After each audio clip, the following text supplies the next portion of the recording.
The grand ocean liner sliced through the midnight waters, its golden lights flickering against the abyss of the endless sea. But deep within its lavish halls, behind the polished oak doors and velvet-draped cabins, a secret pulsed like a ticking time bomb. Someone on board was lying. Someone had stolen something priceless, and before the voyage ended, someone would kill to keep it hidden. The first light of dawn painted the Southampton docks in hues of molten gold, shimmering off the restless waters where the mighty SS Illustrium loomed like a leviathan of steel and ambition. Steam curled into the crisp air, mingling with the shouts of porters and the urgent clatter of luggage carts, each sound swallowed by the vastness of the open sea. Detective Agatha Marple stood amidst the chaos, an unassuming figure clad in a grey travelling suit, her leather handbag clutched like an extension of herself, eyes sharp behind steel-rimmed glasses that missed nothing. As she tilted her head, studying the ship's towering silhouette, a smile played on her lips, part admiration, part skepticism. A floating palace, they called it. A grandiose claim, but one that failed to mask the undercurrent of unease she had already begun to sense. As she ascended the gangway, the scent of salt and coal fused with the decadent perfumes of the well-heeled travelers, each one carrying secrets hidden behind practiced smiles. Nearby, a porter groaned under the weight of an opulent trunk, while its owner, a woman draped in a fur stole, offered nothing but impatience. "Honestly, George, one would think you were carrying a piano," she scoffed, oblivious to the sweat beading on the man's brow. Marple stepped aside, her lips twitching with an ambiguous amusement. The ship's grand foyer unfolded like a stage set for an intricate drama, chandeliers swaying ever so slightly, their crystal brilliance reflecting off the polished brass railings and mosaic marble floors. Around her, passengers moved with eager anticipation, their voices weaving an intricate symphony of whispers and laughter. But Marple's gaze cut through the glamour, catching what others ignored, the hurried shuffle of a well-dressed man, whose limp hinted at an old injury, the forced cheerfulness of a steward soothing a disgruntled guest, and the nervous tension in a young woman's grip on her husband's arm, fear, not love, dictating her hold. At the reservations desk, as Marple handed her ticket to confirm her cabin, a hushed exchange caught her ear. The Ashbourne family suite, yes. A tall man with a precisely groomed mustache murmured to the ship's purser, "Ensure their valuables are handled with the utmost discretion." A flicker of recognition sparked in Marple's mind. The Ashbournes, once among the most distinguished names in high society, had recently been the subject of whispered scandals and financial ruin. Yet here they were, aboard one of the most luxurious ocean liners, boasting possession of an artifact of almost mythical allure, the vanishing jewel of the Atlantic, a sapphire of extraordinary size and unfathomable worth. A daring display, considering their circumstances. The man whom she now identified as Curtis Ashbourne turned and met her gaze. His nod was polite, yet behind it lurked something guarded, something unspoken. Marple returned the gesture with the practiced ease of someone accustomed to playing the game. Filing the encounter away, she proceeded to her cabin, an understated yet comfortable space, its porthole framing the ever-expanding horizon. But peace, she knew, was an illusion. A quiet stroll along the promenade deck revealed more than she anticipated. The air was bracing, the rhythmic sway of the ship almost lulling, when a young steward appeared, as if materializing from the wind itself. His face was pleasant enough, but shadowed by unease. He hesitated, twisting his cap in his hands before finally speaking, his voice low. "Begging your pardon, ma'am, but you're the detective, aren't you? The one from the papers?" Marple tilted her head, feigning modesty. "Oh, I wouldn't say that, but I have been known to untangle a mystery or two." The steward glanced around, his hands tightening over the fabric of his uniform. "There's talk below deck, ma'am, about that sapphire. Some say it's cursed. Others," he swallowed hard, lowering his voice further, "others say someone plans to steal it." Marple's gaze sharpened imperceptibly. "And what do you believe?" The young man exhaled, his breath carrying the weight of something he dared not voice. "I believe there's too much at stake, for the family, for everyone." Another quick glance over his shoulder, then a rushed whisper. "Keep your eyes open, ma'am. That's all I'll say." And before she could press him further, he was gone, vanishing into the tide of passengers. Marple remained, her gloved fingers tracing the ship's railing as she gazed into the infinite blue. A cursed sapphire, a ship brimming with secrets, and now a whisper of impending theft. The pieces were falling into place. She had come aboard expecting a quiet voyage. Instead she had stepped into the heart of a storm yet to break. Smiling faintly to herself, she turned back toward the gleaming corridors of the SS Illustrium, where polished luxury masked the undercurrents of deception, and where, if experience had taught her anything, a crime was already in motion. The dense fog curled over the Southampton docks like ghostly fingers, swallowing the lamplight and muffling the restless symphony of shouting deckhands, clattering trunks, and the low, mournful wail of the SS Avalon's horn. The towering ocean liner, its hull glistening with beads of mist, stood like a slumbering giant, poised to cut through the Atlantic with all the elegance and secrecy of a whispered promise. Among the hurried passengers and harried porters, a solitary figure moved with the quiet assurance of someone accustomed to being overlooked. Miss Agatha Marple, wrapped in a sensible grey travelling coat with a modest hat pinned at an angle of calculated practicality, clutched a small leather handbag, her only apparent luggage. But it was her eyes, sharp and unwavering behind steel-rimmed glasses, that told the true story. They moved with the precision of a scalpel, dissecting the throng with a detached curiosity. A porter staggered beneath the weight of an extravagant trunk, his curses swallowed by the din, while a woman swathed in furs clicked her tongue in exasperation. "Mind yourself, man, that contains valuables beyond your understanding." Her voice was crisp, tinged with entitlement. Beside her, a tall man with silver at his temples cast a wary glance at the trunk before adjusting his gloves with a deliberate slowness. Miss Marple's gaze lingered for a fraction longer than necessary. She had seen such glances before, the kind that revealed more than words ever could. And then there was the daughter, barely more than a wisp of a girl, clutching her handbag as though it contained something precious, her eyes darting like a rabbit caught in open ground. The Ashbury family, Miss Marple noted with mild interest, the name as familiar to the scandal pages as it was to whispers of misfortune. Their fabled sapphire, a jewel of legendary beauty and purported curse, had been secured aboard this very vessel for a grand exhibition, or so the papers claimed. Miss Marple, however, had never trusted what was written for the masses. Truth, she had learned, rarely sat so neatly upon the surface. As she ascended the gangway, the cold brine of the sea mingled with the scent of coal smoke and expensive perfume, a contrast as stark as the social divide among the ship's passengers. Inside, the Avalon's grand foyer was a spectacle of gold and mahogany, where chandeliers swayed in elegant defiance of the ocean's pull. The hum of conversation rippled through the air, fragments of travel plans, boasts of wealth, and hushed speculations about the sapphire. "A cursed gem, they say," one woman whispered behind a gloved hand, her companion shivering despite the warmth.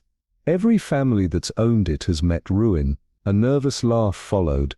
"Then why parade it about?" A reasonable question, Miss Marple thought, though she suspected the answer lay not in arrogance, but in desperation. Wealth had a peculiar way of slipping through the fingers of those who grasped it too tightly. She stepped aside as the Ashburys made their entrance, Lord Ashbury leading with the rigid posture of a man accustomed to being obeyed.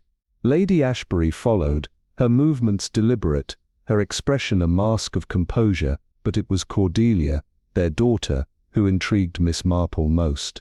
There was a tremor in the girl's step, an uncertainty in the way she held herself, as though she carried an unseen weight.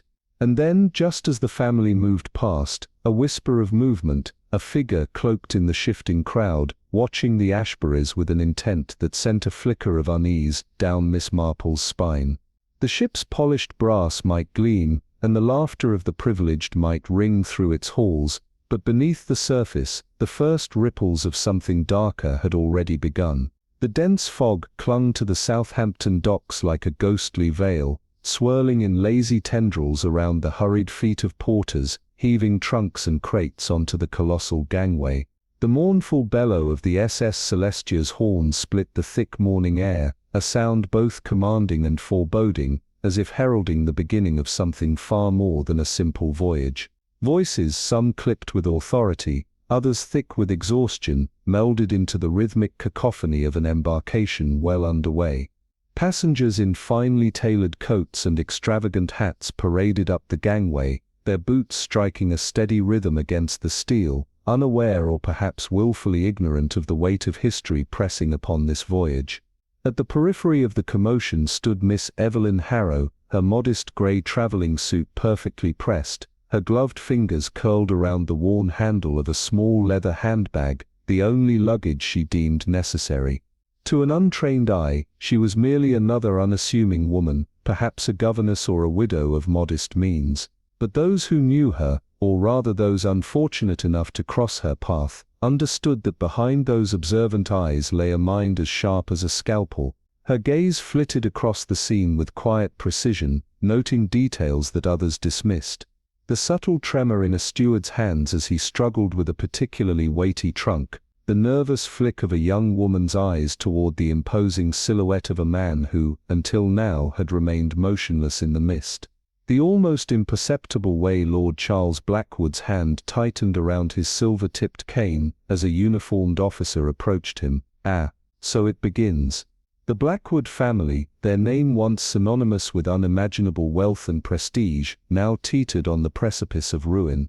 Decades of poor investments and quiet scandals had drained their coffers, and yet here they were, stepping onto the most luxurious ocean liner of the decade, as if their aristocratic blood alone was enough to buoy them above financial collapse. At the heart of their charade lay their last great possession, the Starlight Sapphire, a gem so exquisite, so steeped in history, that men had killed for less. Tonight it was to be unveiled at a grand gala, a spectacle meant to solidify the Blackwoods' place among the elite once more. But to those who understood the nature of greed, of ambition, of desperation, it was clear something would go terribly wrong. Miss Harrow ascended the gangway with measured steps, her gaze momentarily drawn to the thick mist curling along the water's surface. A trick of the light perhaps, but for the briefest moment, she thought she saw a second shadow within her own, a flicker of movement just beyond the edges of perception, and then it was gone. Once aboard, the grandeur of the SS Celestia unfolded before her. Polished mahogany gleamed beneath the glow of chandeliers, their golden light refracting in crystalline brilliance. The air was thick with the scent of fresh roses, cigar smoke, and the faintest trace of salt. Wealth draped itself across every inch of the ship, from the intricate gold leaf embellishments to the murmured conversations laced with feigned indifference. Miss Harrow moved like a spectre through the foyer, listening, watching. Whispers brushed against her ears as she passed. They say the sapphire is cursed. No one who possesses it keeps it for long. A nervous laugh, a dismissive scoff. Lord Blackwood entered moments later, his every movement calculated, his expression a carefully crafted mask of composure. Beside him, Lady Margaret Blackwood's lips pressed into a thin line, her beaded clutch held so tightly that her knuckles had gone white. And behind them, moving with an almost imperceptible hesitation, was their daughter Lillian Blackwood.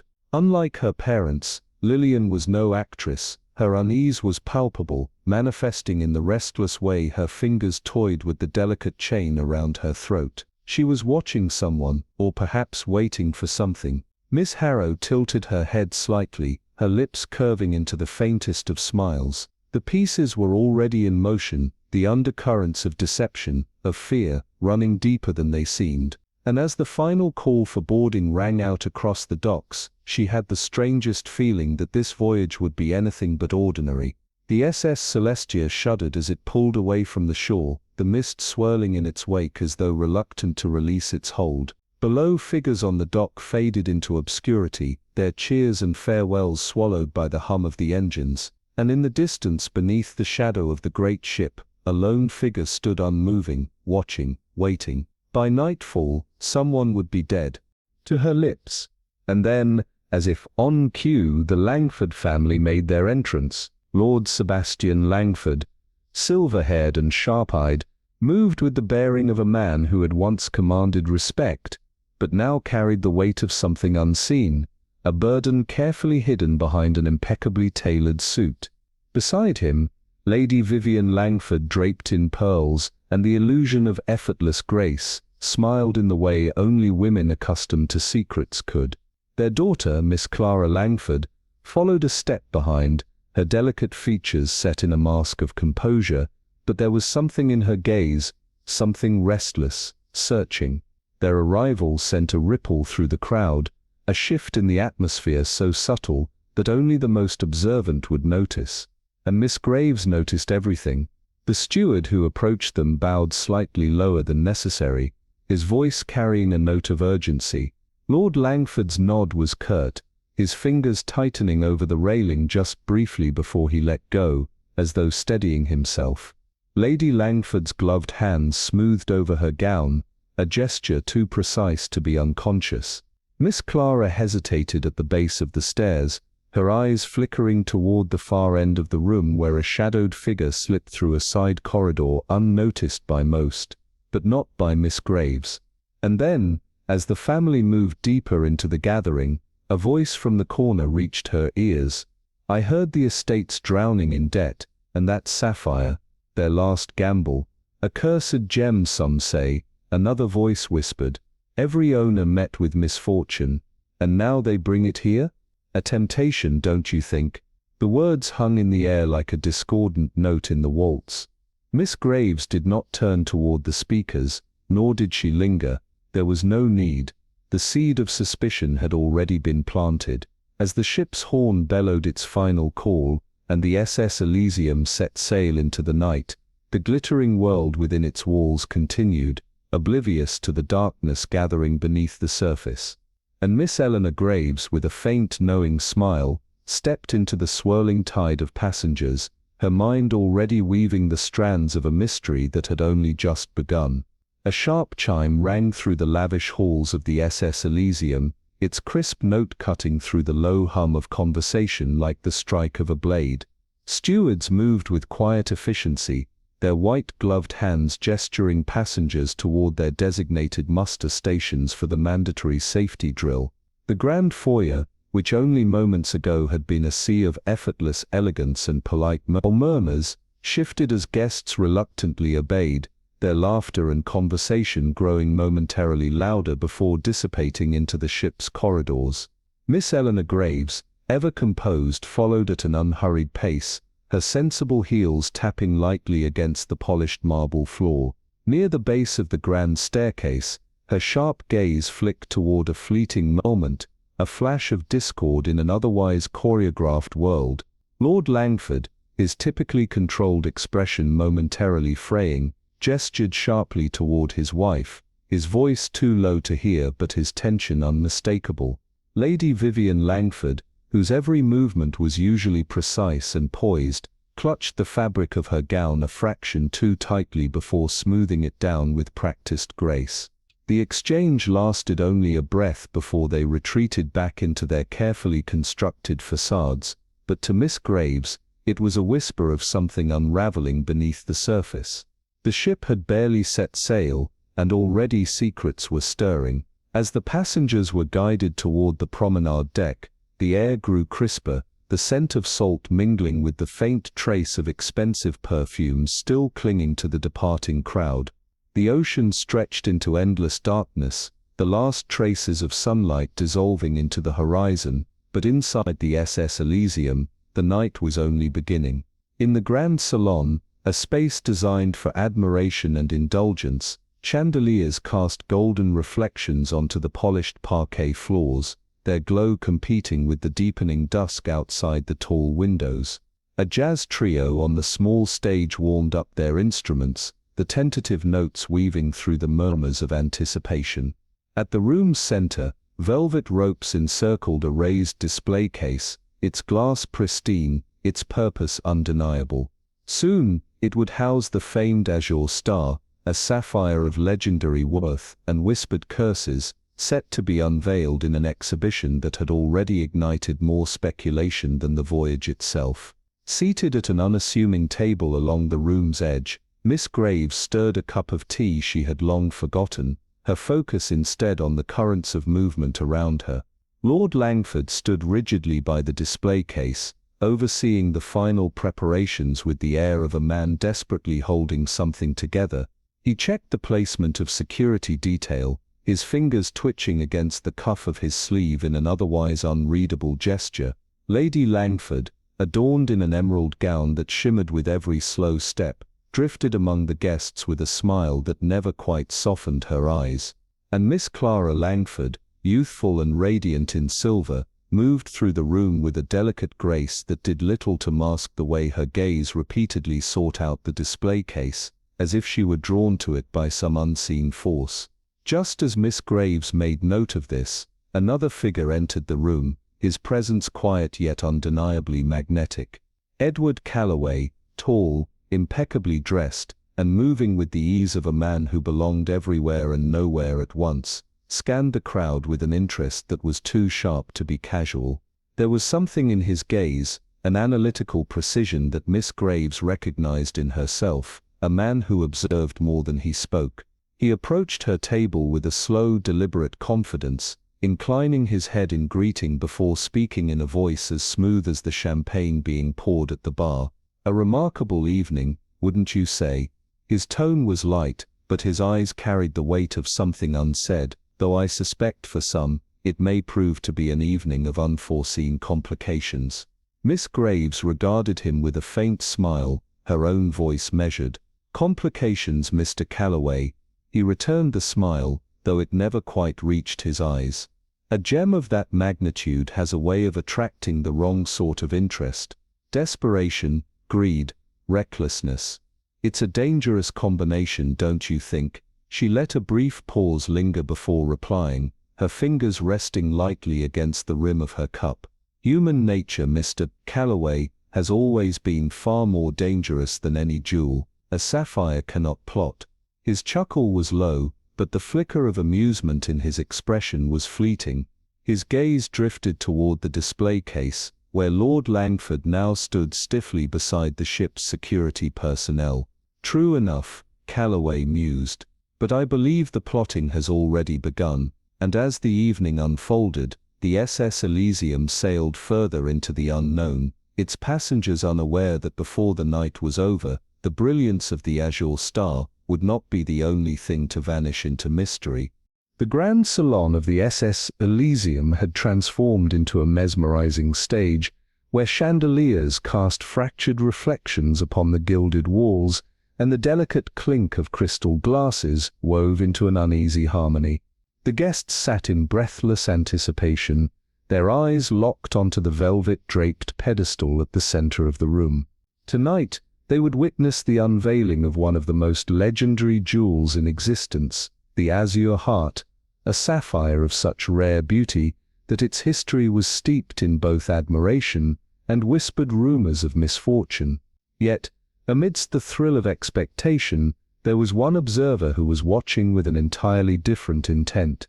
Miss Eleanor Graves, seated at the periphery of the room, sipped her now cold tea, her sharp gaze moving from face to face, tracing every glance, every hesitant gesture, every flicker of tension hidden beneath well-rehearsed smiles.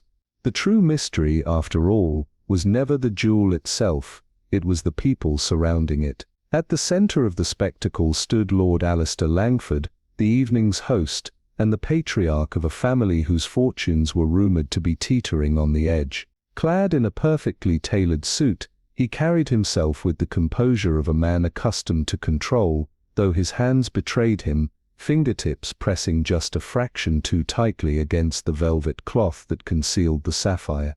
"My esteemed guests," he began, his voice a measured blend of authority and charm, "it is both a privilege and an honor to share with you a treasure beyond mere wealth, a piece of history, a legacy." A murmur rippled through the crowd, some leaned forward, anticipation glinting in their eyes, Others, the more discerning, exchanged quiet whispers, as if weighing the truth of his words. Lady Genevieve Langford, resplendent in an emerald gown that shimmered with every movement, stood beside her husband, her lips curved in the perfect smile of a dutiful hostess. But Miss Eleanor saw the subtle tension in her fingers, the way they clutched her bejeweled clutch just a little too tightly. And then there was their daughter, Celeste Langford, whose youthful grace was marred only by the way her gaze kept flickering toward the pedestal, drawn to it as if by an unseen force. Then, just as Lord Langford reached for the velvet drape, ready to unveil the azure heart, the unexpected happened. A sharp, shattering crash split the air. One of the towering mirrors lining the salon fractured with a deafening crack, shards exploding onto the polished floor. Gasps and startled cries rippled through the room as guests recoiled in shock. For a fraction of a second, the entire salon stood frozen, breaths caught in collective suspense, and yet, Lord Langford did not flinch. Miss Eleanor Graves narrowed her eyes, a reaction as controlled as his in such a moment. Either he had nerves of steel, or he had expected this. The chaos unfurled in waves, stewards rushed forward, guests clutched at their pearls, some murmuring of ill omens, but Miss Eleanor was no longer watching them. Her attention had locked onto one singular truth: the jewel was still untouched, still shimmering beneath its glass case, and yet, a crime had already begun. The moment Lord Alistair Langford pulled away the velvet covering with a practiced flourish, the azure heart was revealed in all its splendor. A collective gasp swept through the salon as the immense sapphire caught the light, its deep blue facets shimmering with an almost hypnotic pulse, as if the gem itself was breathing. It was not merely beautiful, it was alive, a glimmering artifact that had outlived kings, empires, and perhaps even its rightful owners. The jewel sat upon a silk-lined pedestal, encased in reinforced glass, yet to Miss Eleanor Graves, seated at the periphery, it might as well have been a baited trap. She was not watching the sapphire, she was watching them. A hush settled over the room as Lord Langford continued his speech, extolling the rich history of the azure heart, but Eleanor paid him little mind. Instead, her gaze swept across the gathered guests, reading their expressions like a well-worn novel. Faces painted in admiration, some in greed, others in calculation. Near the back, a figure shifted. Victor Harrow, a financier with a reputation as sharp as his features, stood with arms crossed, his lips a thin, unreadable line. Unlike the others, he wasn't gazing at the jewel, his eyes darted toward the exit, assessing routes, measuring escape. Interesting. Meanwhile, at the front, Lady Genevieve Langford sat stiffly in her chair, hands clasped so tightly her knuckles had gone white beneath her gloves. Not far from her, their daughter, Celeste, looked mesmerized, unable to take her eyes off the sapphire. A family so accustomed to grandeur, yet something in their posture betrayed them. They were afraid, but of what? Then, just for a second, the room shifted. A waiter stumbled, his tray tilting precariously. A glass toppled, shattering against the floor in a sharp crack that startled the gathered elite. A minor accident, nothing more. Yet the way Lord Langford's head snapped toward the sound, his jaw tightening just slightly before forcing an indulgent smile, made Eleanor's fingers tighten around the handle of her teacup. He was already on edge. Not the reaction of a man proudly unveiling his family's prized jewel, but of a man expecting something to go wrong, and then it did. The lights flickered, just once. A half-second of darkness, enough to steal the breath from the room. When they came back, Victor Harrow was gone. A murmur rippled through the guests, but Eleanor was already moving. The music resumed, the nervous laughter began, and the illusion of security was restored. But she knew better, she always knew better. The azure heart was still there, glistening in its case, untouched. And yet the real crime had just begun. The chandeliers flickered once. A brief, hesitant gasp of light. And then, with an eerie finality, darkness swallowed the grand salon whole. A murmur rippled through the crowd, an uneasy wave of whispers and held breaths. Somewhere, A champagne flute shattered, the crisp sound like a gunshot in the hush. The ship's engines droned beneath them, steady and indifferent, the only constant in the sudden void. Then came a voice, firm but laced with tension. "Stay calm, Lord Everett Blackwood." Even in the dark his authority was unmistakable. But Miss Evelyn Hargrave, who had been waiting for this moment, did not need sight to know that control had already slipped from his grasp. A second passed, then another. The darkness stretched too long, a deliberate, manufactured absence. Evelyn sharpened her senses, filtering through the noise, the shuffle of expensive shoes, the hush of fabric, a chair scraping too suddenly, a breath caught just before release. Someone was moving with purpose, then light, the chandeliers roared back to life, illuminating a room no longer the same. Gasps rippled through the crowd, but Evelyn's gaze had already found the space at the heart of the salon, the pedestal encased in reinforced glass, bathed in its private spotlight. The sapphire was gone. A second of stunned silence, then the room erupted. "Impossible," Lord Blackwood's voice cracked with disbelief as he lunged for the display, hands splayed against the untouched glass. The cushion within lay hollow, a velvet void where the celestial tear, a sapphire so rare it had never been appraised, only whispered about, had rested just moments ago.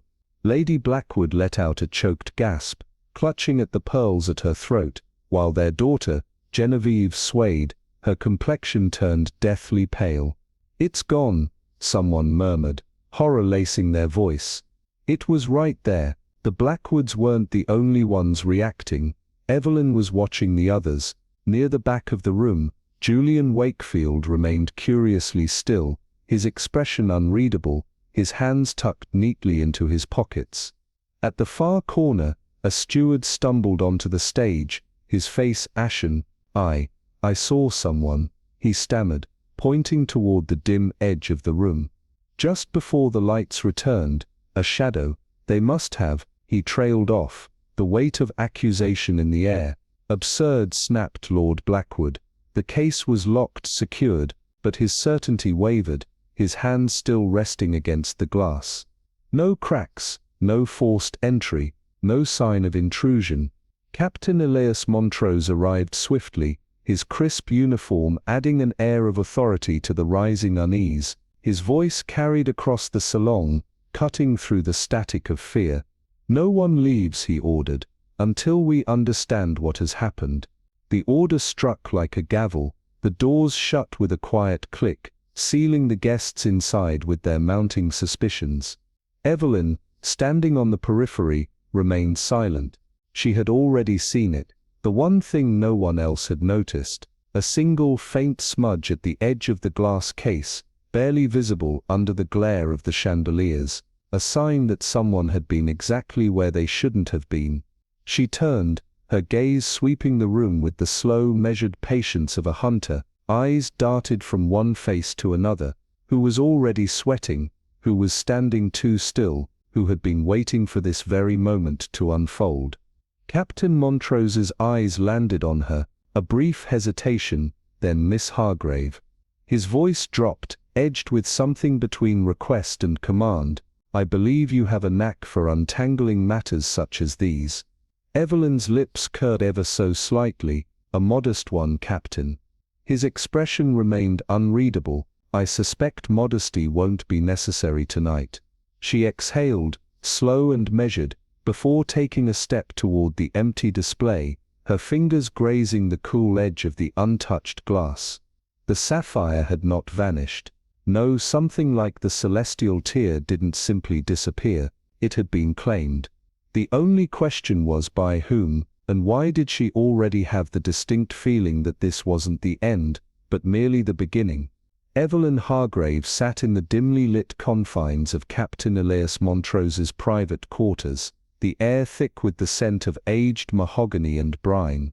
The celestial tear had vanished, but its absence was more than just a theft, it was an open challenge.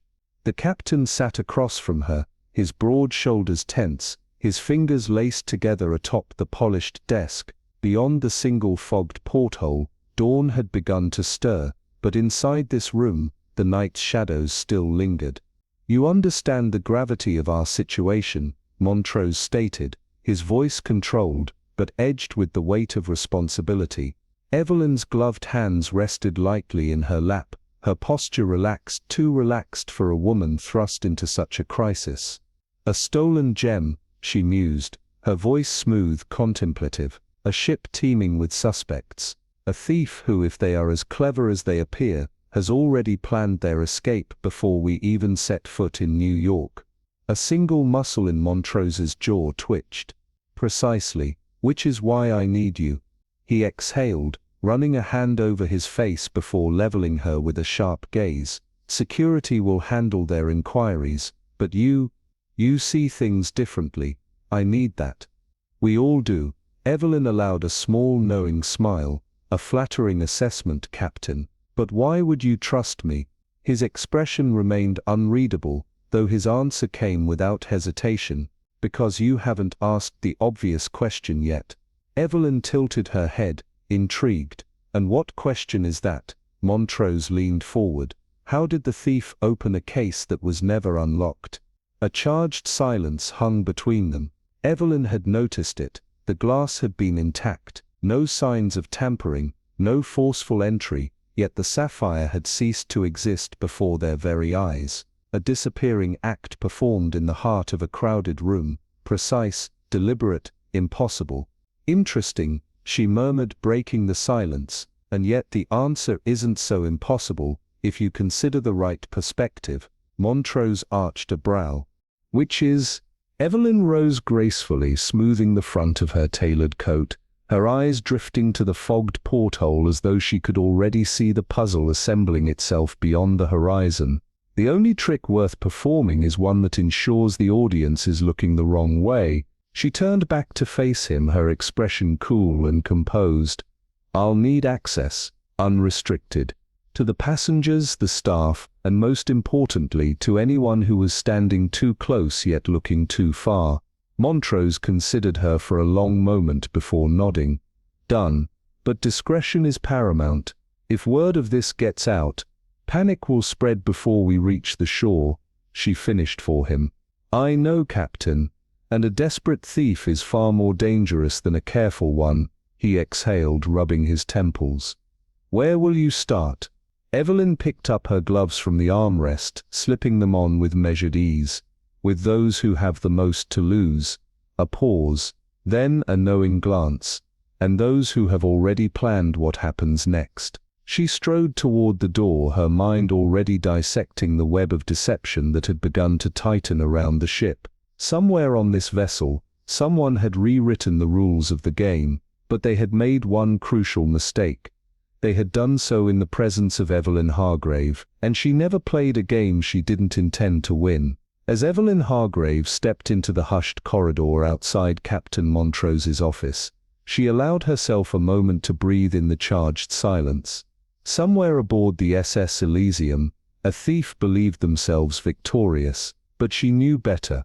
Even the most meticulously executed crime had its seams, a hurried word, a glance held a second too long, a single detail misjudged.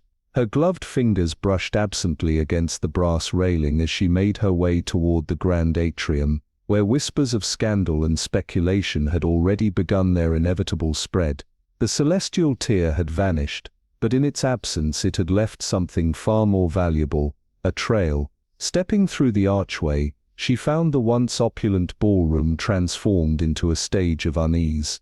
Gilded chandeliers flickered above guests who now huddled in tight clusters, their laughter replaced by murmurs thick with apprehension. The velvet ropes surrounding the display case stood like a solemn boundary, marking the spot where wealth, vanity and folly had collided, and at its center, the empty pedestal, the shattered illusion of security. The thief had been bold, impossibly so. The glass had not been shattered, the locks not crudely forced. No, the job had been executed with such precision that the gem had simply ceased to exist before anyone's eyes.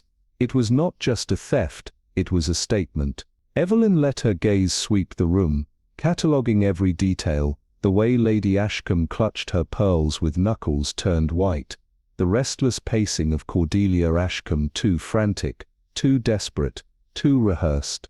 And then there was Edward Langley, the enigmatic financier, whose presence on this voyage had raised more than a few quiet speculations. Where had he been during the brief moment of darkness?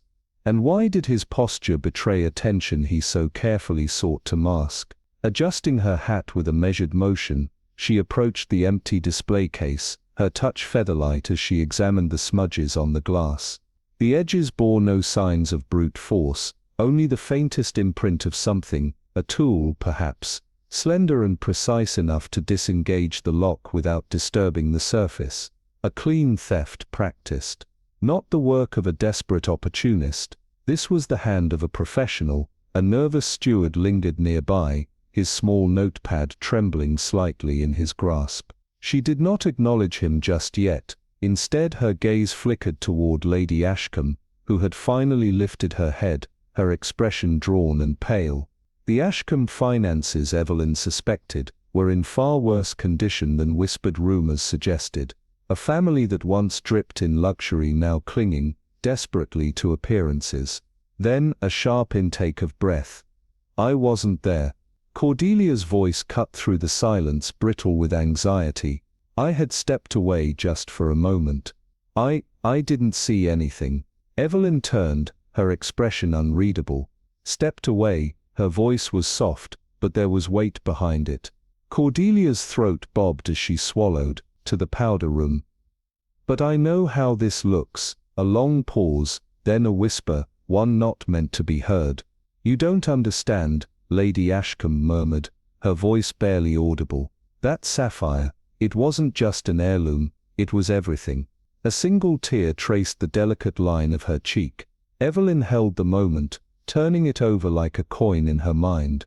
The grand spectacle of the theft had eclipsed a deeper, more pressing truth. This crime had consequences far beyond stolen jewels. As the murmurs began to rise again, Evelyn stepped away from the crowd, her mind already assembling the pieces. The ship's hum beneath her feet was a steady reminder. Time was not a luxury they possessed. Somewhere aboard the SS Elysium, a thief walked unburdened, believing they had executed the perfect crime. They had made one mistake. They had done it in Evelyn Hargrave's presence, and she did not intend to let them forget it. The corridor stretched long and silent before Eleanor Graves, the hush broken only by the whisper of her measured steps on the plush carpet. The SS Dorian was a ship of grandeur, yet tonight, its elegance was marred by a crime that had sent ripples through the upper echelons of its privileged passengers. The Moonfire diamond had vanished, and somewhere aboard this floating palace, a thief reveled in their triumph too soon. As Ellen turned a corner, she found herself face to face with Julian Hawthorne, a man whose tailored perfection and quiet confidence spoke of someone used to slipping through the cracks of notice. "Miss Graves," he greeted smoothly, his voice carrying an amused lilt. "I imagine this has been quite the eventful evening for you." She regarded him with the same air of polite intrigue she offered all potential liars. "Indeed, Mr.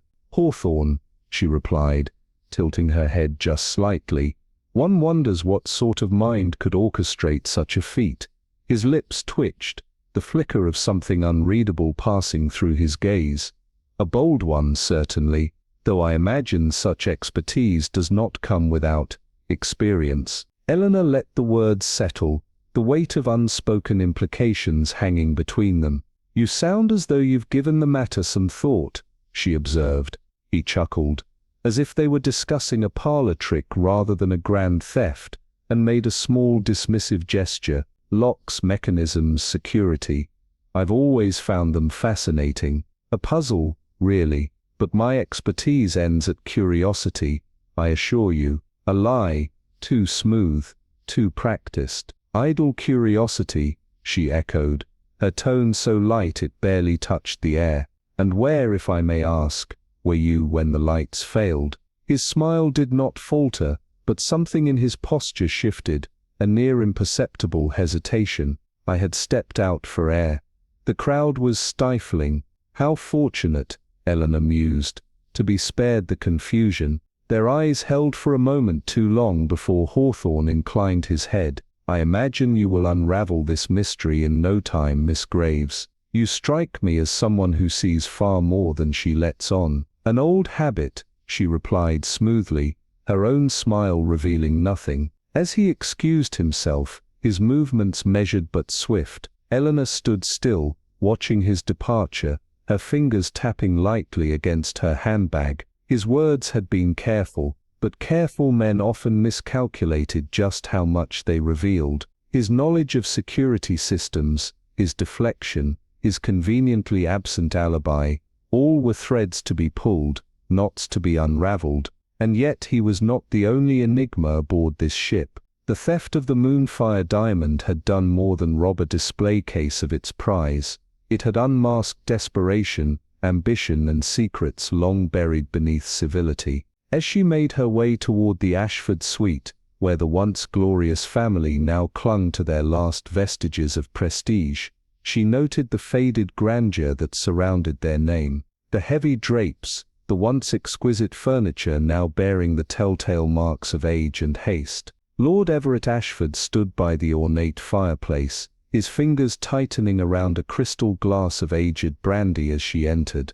He had invited her with a formality that bordered on reluctance, his carefully composed expression betraying the weight of something unspoken. Eleanor lowered herself into a well-worn chair, taking in the subtle signs of financial strain hidden beneath the illusion of wealth. "It is a delicate matter, Lord Ashford," she began, "but one cannot help but wonder why you chose to exhibit such a valuable gem, knowing the risks." His jaw tightened, and for a moment he did not respond. When he finally spoke, his voice was laced with quiet frustration. "I thought you were here to help recover the diamond, not question my judgment." "I find," she replied, her tone almost apologetic, "that the two are often closely linked. Motive, opportunity, these things rarely exist in isolation." His shoulders sagged slightly, and for the first time the weight of his reality seemed to crack through his carefully built facade. Turning away, he exhaled a slow, weary breath, his gaze fixed on the darkened porthole. "You must understand, Miss Graves, that the Ashford name once carried weight, influence. But now," he hesitated, his voice dropping to a murmur, "it is little more than a ghost of what it once was." Eleanor remained silent, allowing him to continue. "The estate, the family fortune, it is all but gone. We are drowning in debt, clinging to a reputation that no longer holds any substance." His fingers gripped the brandy glass tighter. Exhibiting the Moonfire diamond was not a mere display, it was a last chance, a desperate attempt to inspire confidence, to attract investors, perhaps even to secure a buyer.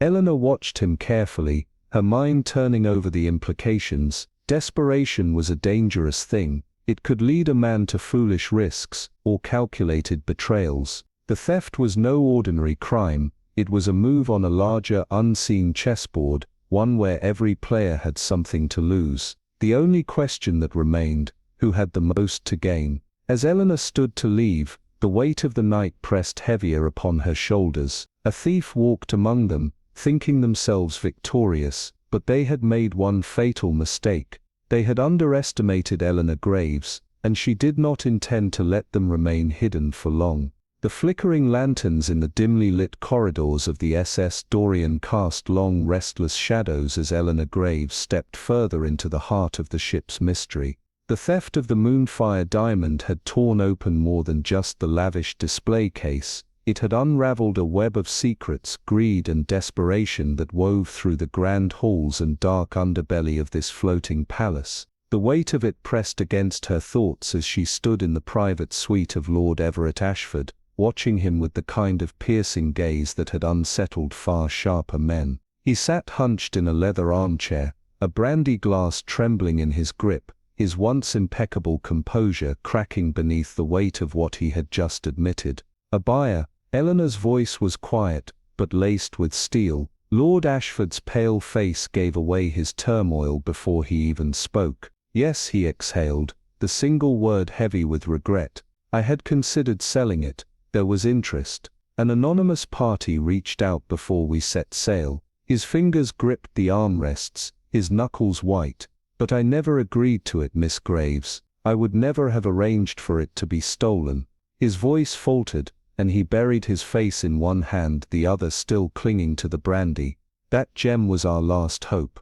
Without it I fear we have nothing left. Eleanor leaned forward, her tone measured yet unyielding. Desperation, Lord Ashford, is a dangerous thing. It makes even the most honorable men vulnerable to manipulation. Are you certain no one knew of your intentions? A confidant? A servant? A misplaced letter? Ashford hesitated, his lips parting, then pressing together again as if struggling against the truth. I told no one outright, but these things have a way of slipping through the cracks. People talk. His admission hung between them, heavy and damning. Eleanor exhaled slowly, rising to her feet. One last thing, she said, pausing at the door. This anonymous buyer, did they contact you directly? Ashford hesitated again, then nodded, his voice a whisper. A letter, delivered to my cabin the morning we set sail. It suggested a meeting, but I destroyed it immediately. Eleanor's expression didn't change, but her thoughts churned. How very prudent. She stepped out, leaving Lord Ashford alone with his unraveling legacy. The ship's lower decks were a world apart from the glittering ballrooms above, a labyrinth of narrow passageways where the scent of oil, salt and damp wood clung to the air. Here, among the cargo holds and mechanical chambers, the truth often lay buried beneath secrecy and shadow. As Eleanor moved through the dim corridors, she noted the uneasy glances of passing stewards, the hushed murmurs of deckhands who knew better than to speak too loudly. Somewhere amid these steel walls and hidden compartments, a thief lurked. She turned a corner, and collided almost immediately with a figure slumped against the wall. A young steward, his uniform rumpled, his face pale and drawn. A dark bruise bloomed along his cheekbone, and his hands trembled as he struggled to steady himself. "Oh dear," Eleanor murmured, concern laced with calculation. "You've had a rough time of it, haven't you?" The steward's eyes flickered up, startled, then wary. He winced as he straightened. I'm fine, ma'am. Just an accident." Eleanor's lips curved slightly, but her gaze sharpened. "An accident? That bruise doesn't look accidental to me." The young man hesitated, then let out a slow, weary sigh. His shoulders sagged. "I suppose there's no use hiding it," he swallowed, his voice unsteady. "I was down by the cargo hold, checking inventory when someone in a first-class suit jumped me." Eleanor's pulse quickened, though her expression remained unreadable. "A first-class passenger." He nodded grimly, didn't say a word, just shoved me aside, and went rummaging through the crates. "Rummaging?" Eleanor echoed, her curiosity razor-sharp. "For what?" The steward shook his head, frustration flickering across his bruised face. "I don't know," but he was desperate. Hurried, like he was looking for something specific. Eleanor's mind raced. The timing, the secrecy, the violence. Someone had been willing to attack a crew member just to search the cargo hold, an act too reckless for a calculated thief. Was the Moonfire diamond truly the only prize on this ship? She studied the steward, gauging the exhaustion in his frame, the slight tremor in his stance. "And did you see where he went?" "No, ma'am. By the time I got up, he was gone. But I know this much, he wasn't crew, he was a passenger." He winced again, pressing a hand to his side. Eleanor reached out, steadying him with a firm hand. "Come along," she said briskly. "You need the infirmary, and I suspect you'll feel better after some rest." As they made their way back up the passageway, Eleanor's mind wove through the tangled threads of the night. A first-class passenger, a secret deal, a stolen jewel. By the time she had handed the steward over to the ship's nurse, a single certainty had settled in her mind. This was no ordinary theft. This was the opening move in a far more dangerous game. As she stepped into the corridor, adjusting her gloves, she felt the weight of unseen eyes upon her. And then, a presence.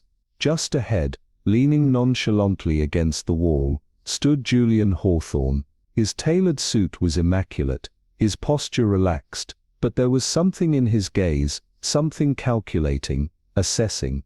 A man who had been watching, waiting. Eleanor met his stare with quiet defiance. If he thought she would be easily deceived, he had gravely underestimated her. Somewhere aboard this ship, a thief was hiding in plain sight, and Eleanor Graves had no intention of letting them slip away.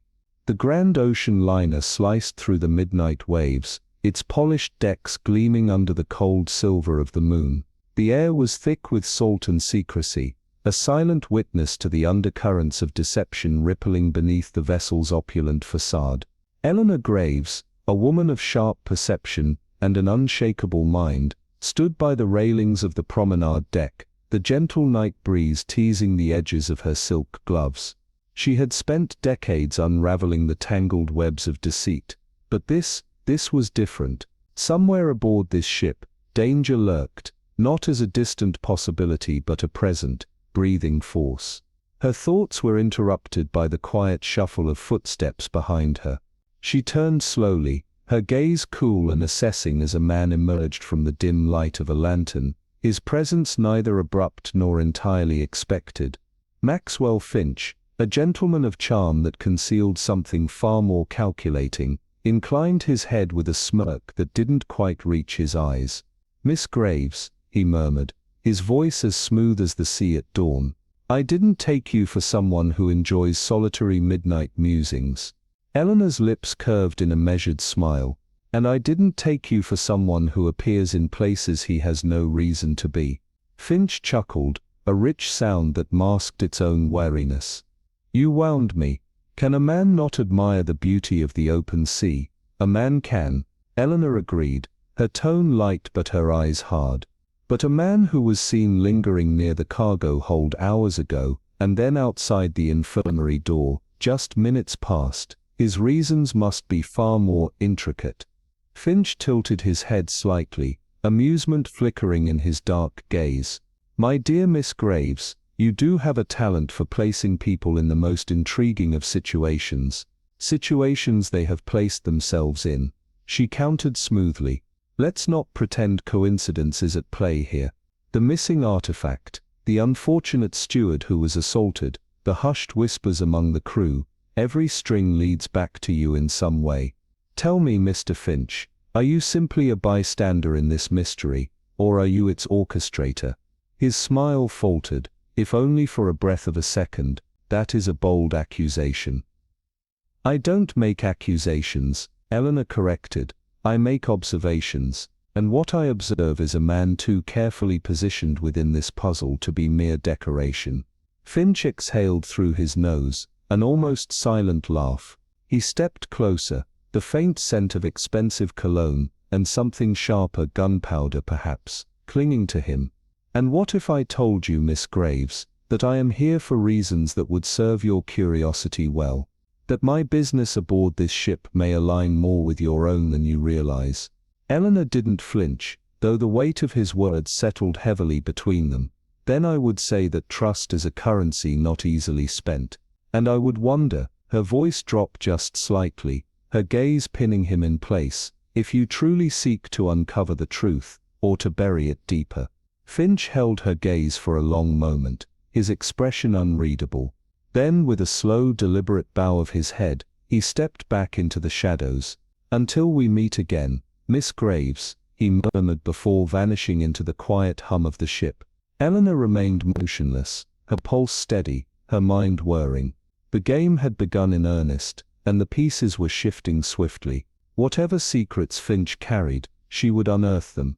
The night was deep, the ocean vast, and the truth dangerously close.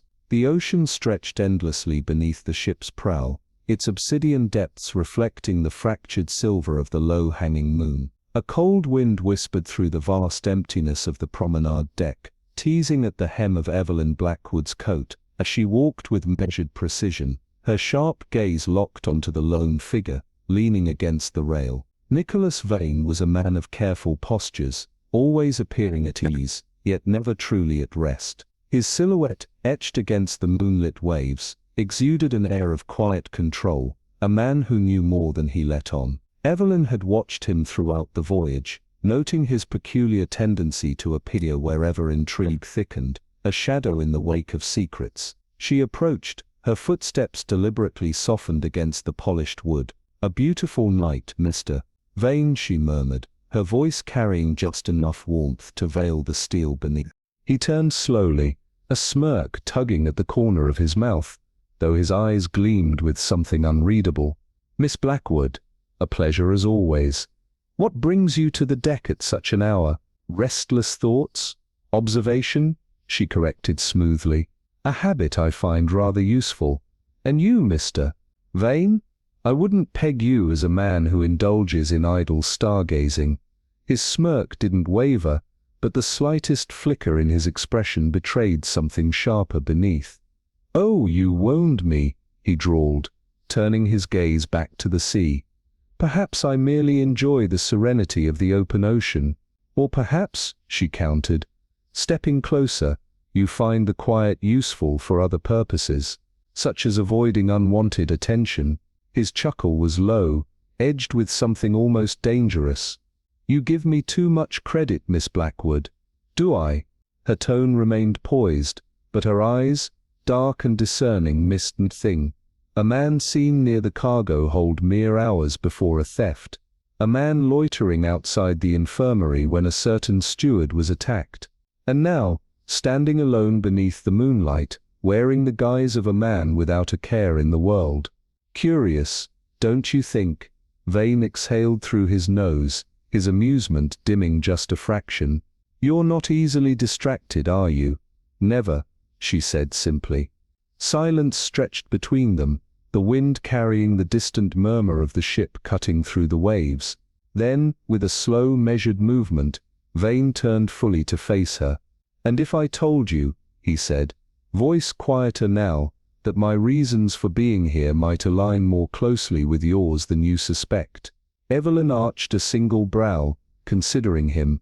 "Then I would say you're still being deliberately vague, and I don't care much for vagueness." A smirk, this one slower, more deliberate. "Fair enough," he conceded.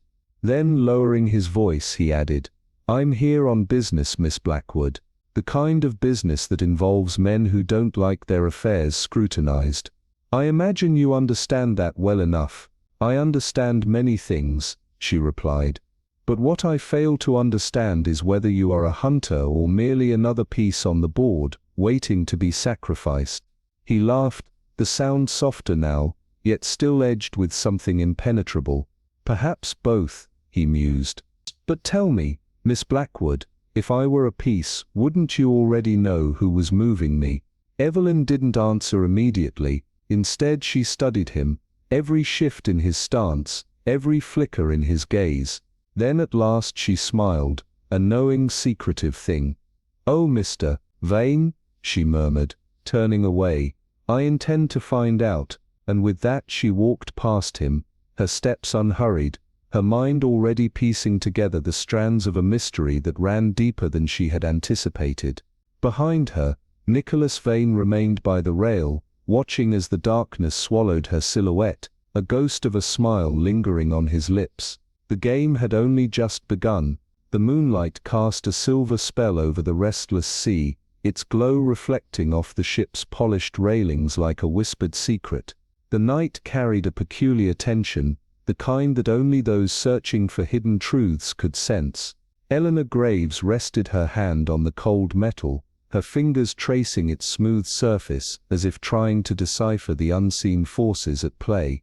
For hours, she had been watching, observing, waiting, and now standing before her was Silas Hargrove, a man whose silence spoke louder than his words, whose presence felt more calculated than casual. "Enjoying the night breeze, Mr. Hargrove?" Eleanor's voice was light, almost amused, but her eyes gleamed with sharp curiosity. Silas shifted slightly, adjusting his stance, yet his expression remained unreadable, calm, measured, and laced with something far too deliberate to be mere indifference. "Like you, Miss Graves, I was simply thinking that this night was made for more than just listening to the sea." Eleanor didn't move, only tilted her head slightly, as if analyzing every nuance of his reply. "Your name appears on the passenger list, but I doubt you're just another traveler." For the first time, Silas truly looked at her. His gaze was cool, assessing, as if every response had already been premeditated. "And you, are you only here to ask questions?" Her smile deepened. "I'm only here to determine whether this voyage is merely a journey, or a game." Silas inhaled slowly, as if weighing his next words. "If it is a game, Miss Graves, then the stakes are far higher than you realize. I am not just a passenger, and this voyage is no coincidence." Eleanor's gaze flickered, her fingers subtly easing their grip on the railing. "And if I told you I already knew that?" For the first time, Silas allowed himself a genuine smile, the kind that belonged to a hunter rather than prey. "Then perhaps, Miss Graves, you and I are on the same side, or perhaps we're on opposite ones." Her waves murmured in the background, as if laughing at the exchange, and Eleanor merely let her fingers relax against the cold metal. "We shall see, Mr. Hargrove, we shall see." The dim glow of the ship's lanterns barely reached the lower decks, where the scent of salt and aged timber clung to the air like a whisper of forgotten secrets. The Odessa Star was no ordinary vessel, and Evelyn Harrow knew it. Every step she took along the metal grating of the cargo hold felt like treading on a battlefield. Each shadow stretched long and menacing against the towering stacks of crates. Somewhere within this labyrinth of trade and deception, a truth lay buried, one that could either unmask a criminal empire, or send her plunging into the abyss. Behind her, Daniel Crown moved with practiced silence, his every step betraying the tension that coiled beneath his otherwise composed demeanor. "We're running out of time," he muttered, his voice barely above a breath. "If the exchange is happening at dawn, we need to find the stolen shipment before it vanishes." Evelyn ran her fingers along the worn surface of a crate, its markings nearly indistinguishable beneath years of dust and neglect. "It's not just about the shipment," she murmured. "It's about who benefits from its disappearance." Daniel exhaled sharply. "You think this is bigger than a smuggling ring?" She turned, her eyes sharp as the glint of a dagger. "Smugglers don't frame people, Daniel. But someone on this ship wants to see an empire fall, and they've orchestrated this theft to ensure it happens." A sudden creak from the far end of the hold sent a jolt through the silence. The flickering lanterns barely illuminated the figure that emerged from between the stacked cargo, his silhouette cutting a jagged outline against the dim light. A deckhand, or something more. Daniel's hand hovered near the concealed blade at his belt. "You lost?" he called out. The figure took another step, his face coming into view, a lean man with wary eyes, sweat glistening at his brow. His voice wavered as he spoke. "You shouldn't be down here." Evelyn held his gaze, unflinching. "Neither should you." For a moment the hold was still, the tension stretching unbearably thin. Then, with a subtle shift of his stance, the man bolted. "Damn it!" Daniel lunged after him, the echo of their pursuit rattling through the metal chambers. Evelyn followed, weaving through the maze of crates as the chase twisted through the underbelly of the ship. The man was fast, too fast for a mere deckhand. He knew the ship's layout well, slipping through narrow passageways with an urgency that screamed of guilt. Evelyn's pulse thrummed as she rounded a corner, only to find herself facing empty space. Gone, the man had vanished into the dark, leaving nothing behind but the steady hum of the ship, and the undeniable proof that they weren't just chasing stolen goods anymore. Daniel caught up, breathless. Where the hell did he go? Evelyn's lips pressed into a thin line as she surveyed the corridor. The stolen shipment was just the beginning. Someone had orchestrated this theft to set the stage for something far more dangerous, and now, with dawn approaching, the game had truly begun. The dim lantern light flickered against the wooden beams of the cargo hold, casting restless shadows that seemed to shift with every creak of the ship.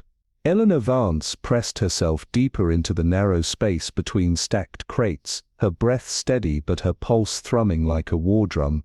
Across from her, Inspector James Calder held up a hand, a silent command for stillness. The footsteps grew louder, deliberate, each step betraying a calculated patience.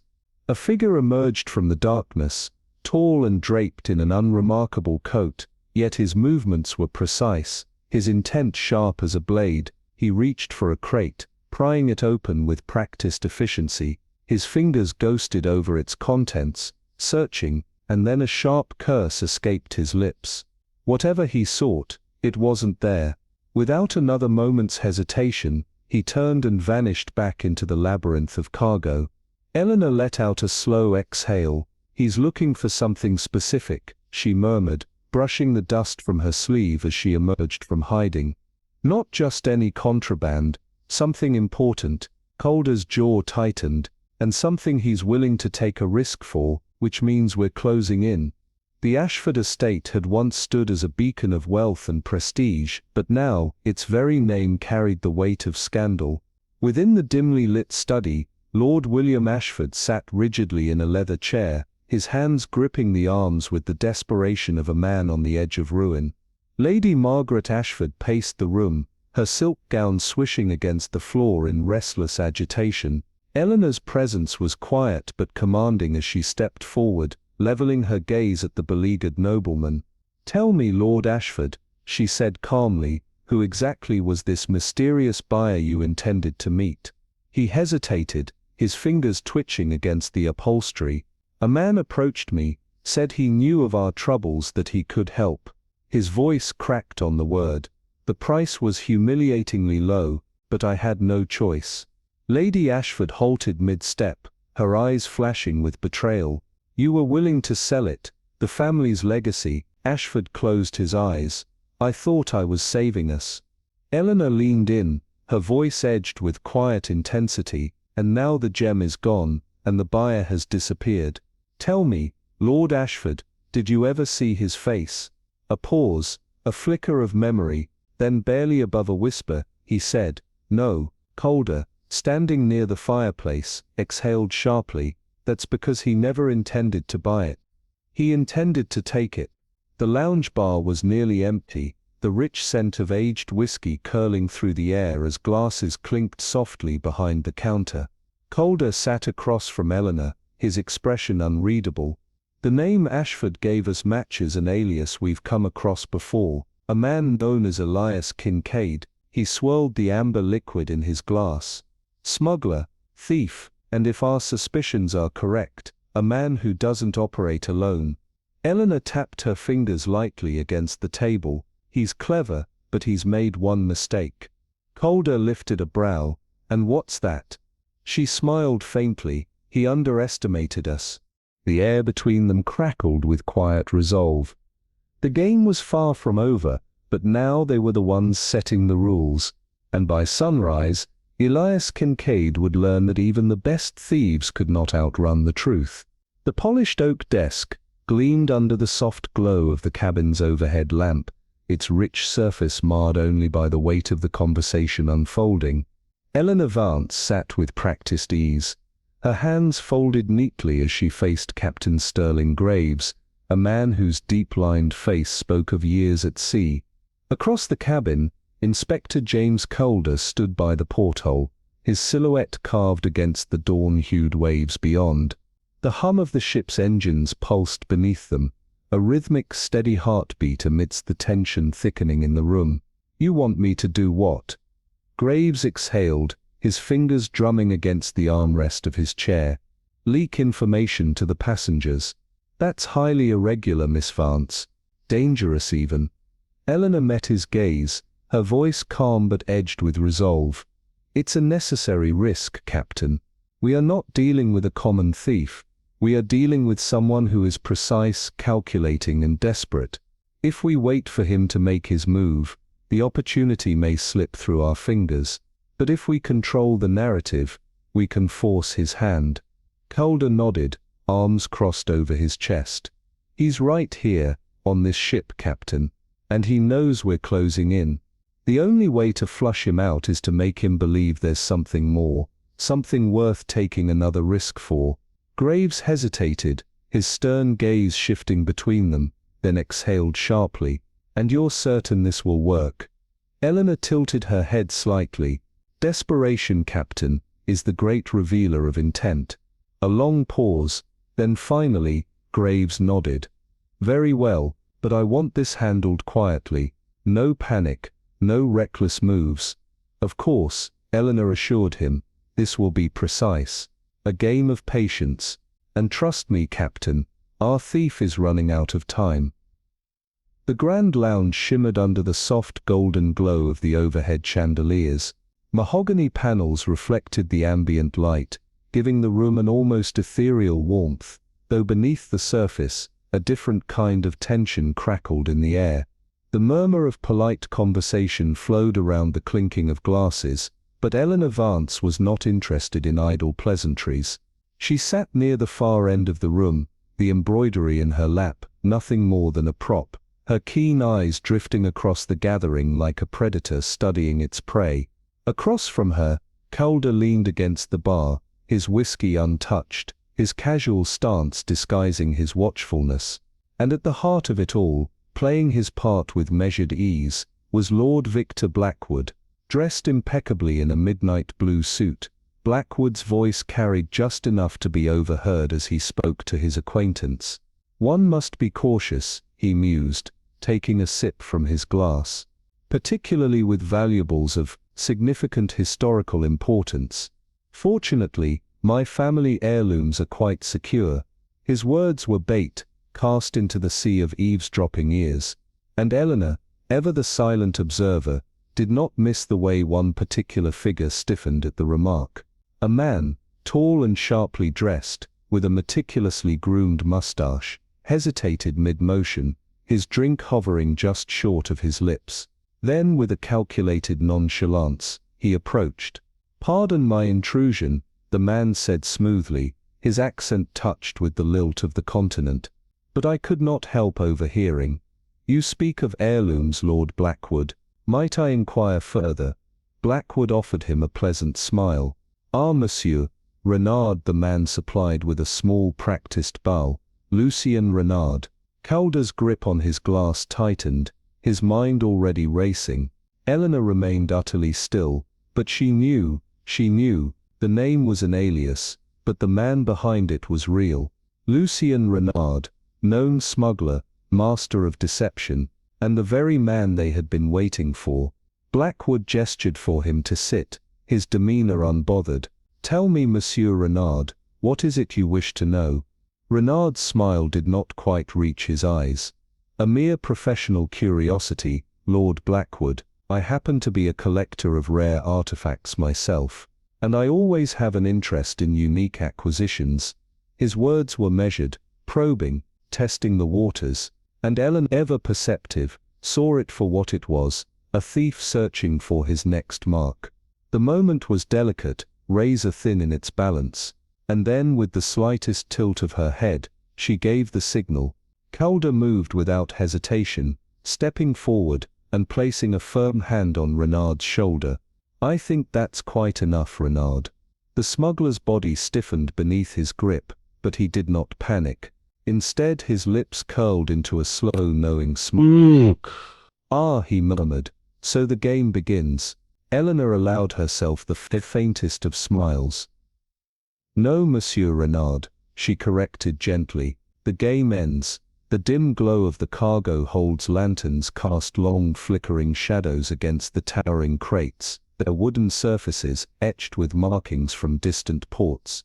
The ship's engines thrummed beneath the floor, a steady relentless pulse in the thick silence. Eleanor Vance stood at the center of it all, her composed demeanor unshaken as she regarded the man before her.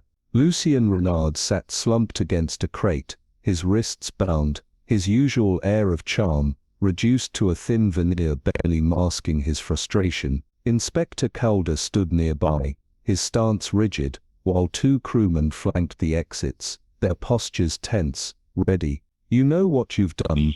Calder's voice was low, edged with steel. "Let's not make this difficult." For a moment Renard's body tensed as if poised to bolt, but before the impulse could manifest, Calder's grip tightened, and the crewman took a step forward, cutting off any possible escape route. Realizing the inevitable, Renard exhaled sharply, slumping back, his polished facade cracking at the edges. "You have no proof," he muttered, his usual arrogance laced with a tinge of doubt.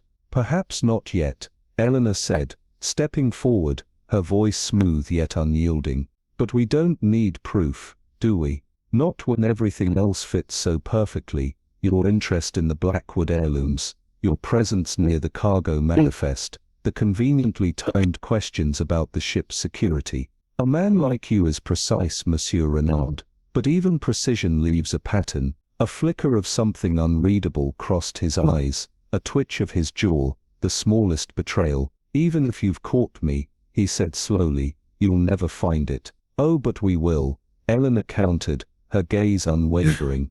"Because you are not the sort to discard something so valuable. No, you've hidden it somewhere within these walls, in a place only you would consider safe." The air crackled with anticipation as Renard remained silent, his expression betraying nothing, but his stillness, his refusal to deny, was answer enough. "Time is of the essence," she murmured, turning on her heel, "and I dare say we have a few more moves left to play before this game is through." The search commenced with a quiet urgency, the crew moving methodically through the towering stacks of cargo. Lantern light glinted off crates marked with symbols of trade, the insignias of distant merchants, and the occasional smuggler's crest. Metal crowbars pried open wooden panels, revealing contents that ranged from silken fabrics to bottles of rare liquor, but no sign of what they sought. The air grew thick with the scent of aged wood and dust, as time dragged on, and Calder, ever the pragmatist, let out a low sigh. "We're chasing shadows," he muttered. "Maybe he's bluffing. Maybe it's already gone." Renard, still bound, let out a slow, knowing chuckle. "Perhaps," he mused. "Or perhaps you are looking in all the wrong places." Eleanor remained silent, her sharp gaze sweeping the hold, studying the patterns of placement, the inconsistencies. Her eyes settled on a crate wedged tightly between two larger ones, marked, as many others were, with the serpent and key insignia. At first glance, it appeared identical to the others, but the faintest scuff near its edge, almost imperceptible, caught her eye. A shift in weight where there should be uniformity. "There," she said quietly, stepping forward. "Move it." Calder gestured to the crew, and with careful precision they pried the crate from its position, setting it on the floor before wrenching it open. Inside, an assortment of seemingly ordinary objects lay nestled within: books, fabrics, a collection of carved trinkets. Disappointment flickered in Calder's gaze, but Eleanor stepped forward, her fingers tracing the interior lining. "Not everything is as it seems," she murmured. A tap against the wooden base. A hollow echo. False bottom. Pry it up. A crewman slid his crowbar beneath the surface, and with a firm push the panel gave way. Nestled beneath, in a velvet pouch, lay the prize they sought. Calder reached in, lifting it carefully. As the lantern light hit its surface, a dazzling burst of deep blue refracted across the room. "The sapphire of Blackwood," he breathed. "Intact." From his place against the crate, Renard let out a slow, almost appreciative laugh. "Well played," he murmured. "But tell me, Miss Vance, do you believe your employers will be grateful? Or will they curse you for revealing the secrets they sought to keep buried?" Eleanor met his gaze, unreadable, and adjusted the brim of her hat. "That, Monsieur Renard, is not your concern." As the guards moved in to escort him away, the sapphire safe once more, Calder exhaled, shaking his head. "You've done it again, Miss Vance." A small knowing smile touched her lips. "Oh, Inspector," she mused, "something tells me this is far from over." The captain's office, bathed in the amber glow of the late afternoon sun, seemed impossibly still after the turmoil of the past hours. The polished mahogany desk reflected the light, casting long golden streaks across the richly carpeted floor. Seated before it, Lord and Lady Blackwood wore the haggard expressions of those who had narrowly escaped ruin, their fine clothes now wrinkled, their composed facades frayed. Behind them, their daughter Evelyn stood rigid, her fingers knotting together as she cast anxious glances between them and the woman who had single-handedly unraveled the conspiracy that had threatened them. Eleanor Vance, ever poised, reached into the folds of her coat and withdrew a small velvet pouch, placing it upon the desk with deliberate care. "Your sapphire, Lord Blackwood." A hush fell over the room as the family stared at the recovered gem, its deep blue facets shimmering under the waning light. Lady Blackwood hesitated before reaching for it, her fingers trembling. It's really back." "Yes," Eleanor confirmed, her voice calm but unyielding. "But a recovered jewel does not mend a shattered reputation, nor erase the debts that have led you here." Lord Blackwood sagged against his chair, a man visibly burdened by his own reckless missteps. He let out a shuddering breath. "You have every right to rebuke me, Miss Vance. My own folly nearly destroyed my family." "I am not here to rebuke," she said, adjusting her gloves with measured precision, "but I will offer this redemption begins with truth. If you wish to salvage what remains, you must face the consequences of your deceptions. Wealth and dignity need not be mutually exclusive, but they cannot exist in harmony without honesty." A silence stretched between them until Evelyn stepped forward, her voice steady despite the turmoil that had gripped them for weeks. "Miss Vance is right. We've spent too long clinging to illusions, hiding behind wealth that is little more than a shadow. It's time we confront what we've avoided for so long together." Lady Blackwood turned to her daughter, tears brimming in her eyes. "But where do we even begin?" "By no longer hiding," Evelyn said simply. Eleanor studied them for a moment before nodding approvingly. "Wise words, Miss Blackwood. I dare say your family is fortunate to have you." With that, she turned and left, the weight of her task complete.